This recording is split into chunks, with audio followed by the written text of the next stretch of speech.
Alors bonjour à tous. Plus que jamais, maintenir de saines habitudes de vie représente quand même un défi de tous les jours. En fait, une enquête portant sur les habitudes de vie des Québécois a d'ailleurs révélé que depuis l'annonce des premières mesures de confinement, il était difficile pour plusieurs de maintenir de saines habitudes de vie.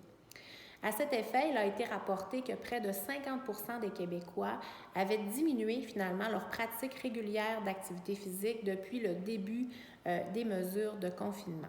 C'est certain que sans accès aux salles d'entraînement, aux installations sportives ou encore aux activités de loisirs, les options pour bouger sont quand même plus restreintes. Alors, mon nom est Patricia Blackburn. Je suis professeure au module d'enseignement en kinésiologie à l'Université du Québec à Chicoutimi et la capsule d'aujourd'hui va porter sur la pratique de l'activité physique dans un contexte de confinement. À noter que cette capsule est basée sur les guides en matière d'activité physique de l'Organisation mondiale de la santé et que les conseils sont destinés aux personnes qui ne présentent pas de maladies chroniques. Alors, qu'est-ce que l'activité physique? En fait, l'activité physique englobe toutes les formes de loisirs actifs, les sports, les déplacements actifs, comme par exemple les déplacements à vélo ou encore à pied. Englobe également le travail, les activités domestiques et même le jardinage. Alors, l'activité physique, ce n'est pas seulement l'exercice en soi ou encore un sport planifié, mais comme je vous l'ai mentionné, c'est beaucoup plus large que ça. Pourquoi avons-nous besoin de faire de l'activité physique? En fait, la littérature scientifique est claire à ce sujet. On sait qu'une pratique régulière d'activité physique va être bénéfique à la fois pour la santé physique, mais également pour la santé mentale. Par exemple, une pratique régulière d'activité physique va diminuer le risque de décès prématuré, le risque d'hypertension, de maladie coronarienne, de diabète de type 2 et vont même aussi diminuer le risque de développer certains types de cancers. On sait également qu'une pratique régulière d'activité physique va contribuer, entre autres, à renforcer les os, les muscles, va aussi améliorer la composition corporelle, l'équilibre, la souplesse et va permettre également de se sentir finalement plus en forme. Une activité physique pratiquée de façon régulière améliore également la santé mentale. En fait, c'est démontré que le fait de bouger régulièrement permet de réduire entre autres le risque de dépression et permet aussi d'améliorer la sensation générale de bien-être. On sait que le confinement peut causer quand même un stress supplémentaire et mettre en péril la santé mentale de certaines personnes. Donc, dans ce contexte, l'activité physique peut être quand même un outil qui va être assez précieux pour nous aider à protéger notre santé pendant cette période qui est quand même assez particulière.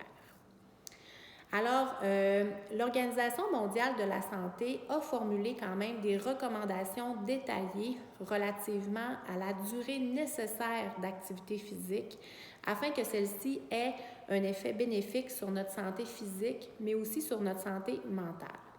Donc, pour les adultes de 18 ans et plus, l'Organisation mondiale de la santé recommande 150 minutes d'activité physique d'intensité modérée par semaine. Alors, 150 minutes d'activité physique d'intensité modérée par semaine, ça représente environ 30 minutes d'activité physique au moins 5 jours par semaine. Pour atteindre ces minutes-là, ce n'est pas nécessaire de les faire en continu. Par exemple, on peut dire qu'on va faire 3 fois 10 minutes d'activité physique d'intensité modérée pendant une journée. Et au bout de la journée, on va avoir fait notre 30 minutes d'activité physique. Il ne faut pas oublier non plus que n'importe quelle activité physique vaut mieux que de ne pas en faire du tout. Donc, toute activité physique est bénéfique.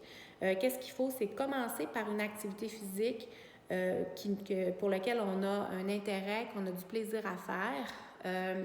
Commencer graduellement et augmenter tranquillement pour viser finalement le 150 minutes par semaine. C'est aussi important d'intégrer des activités pour renforcer les muscles et les os. en faisant entre autres appel aux groupes musculaires importants et d'intégrer ce type d'activité physique-là, donc plus musculaire, au moins 2 jours par semaine. Alors, comment faire maintenant pour rester actif chez soi? Alors, on sait que c'est quand même plus difficile de pratiquer de l'activité physique quand on est à la maison. Donc, j'aimerais maintenant vous donner peut-être quelques conseils pour vous aider à être actif, mais aussi à réduire finalement vos comportements sédentaires durant cette période de pandémie. Premièrement, je pense qu'il faut faire en sorte d'intégrer l'activité physique dans notre routine quotidienne, en prévoyant par exemple une activité physique ou encore des pauses actives à tous les jours.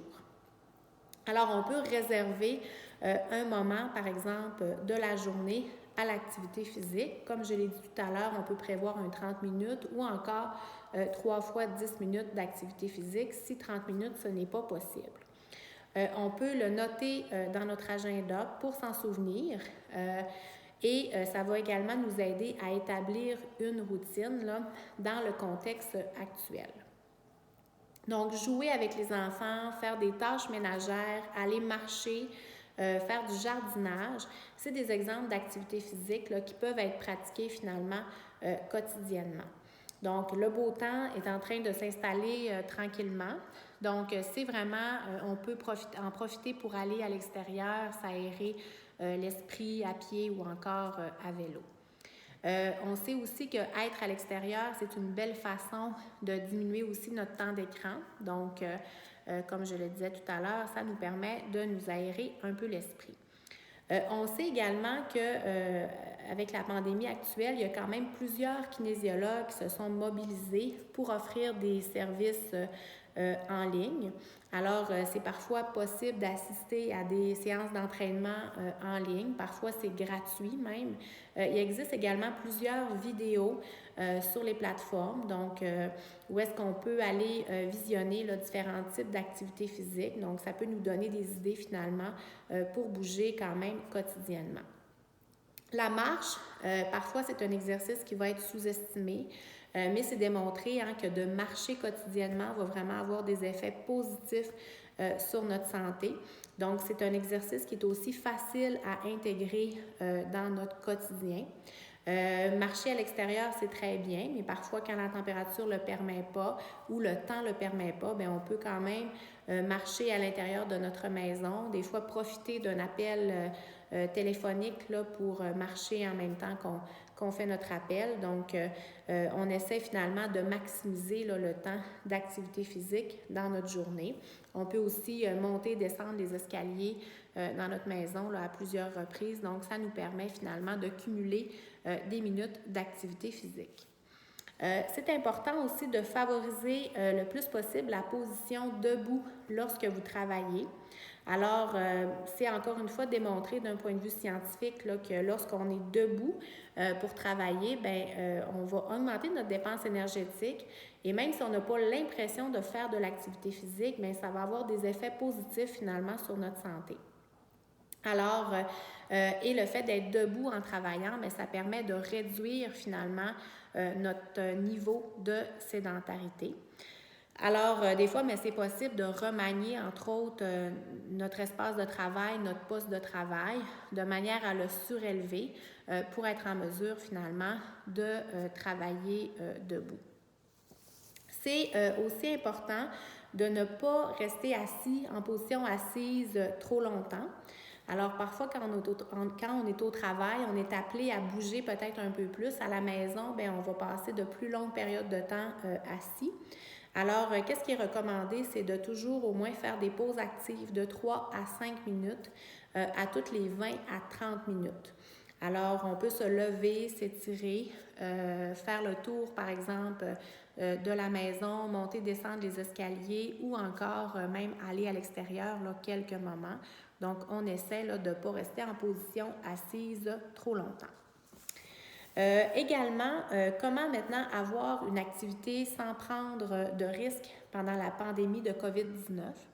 Bien entendu, en cas de fièvre, de toux, de difficultés respiratoires, c'est recommandé de ne pas faire d'activité physique, en fait, plutôt de consulter un professionnel de la santé.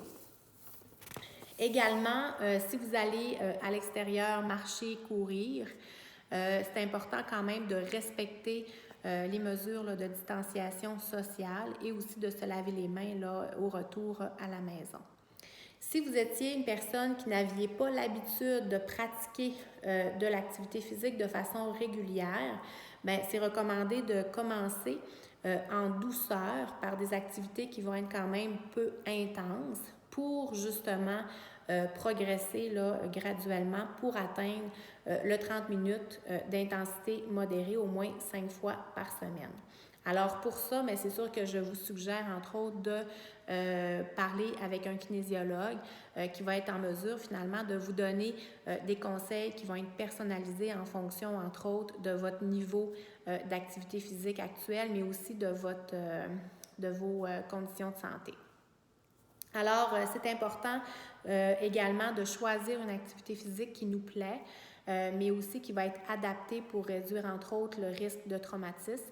Donc, une activité physique qui va être adaptée à votre santé et aussi à votre condition physique. Alors, comme je le disais, c'est vraiment en discutant avec un kinésiologue qui est le professionnel de l'activité physique là, qui va pouvoir peut-être mieux vous guider finalement vers le type d'activité physique qui va être adapté pour vous. Alors, n'oubliez pas qu'il est important de respecter finalement vos limites pour éviter justement les blessures lors des entraînements. Alors, c'est ce qui fait le tour de ma capsule. J'espère qu'elle a répondu à vos attentes. Je vous souhaite un bon entraînement. Et si vous avez des questions, je vous invite à les écrire en commentaire et je pourrai y répondre. Merci.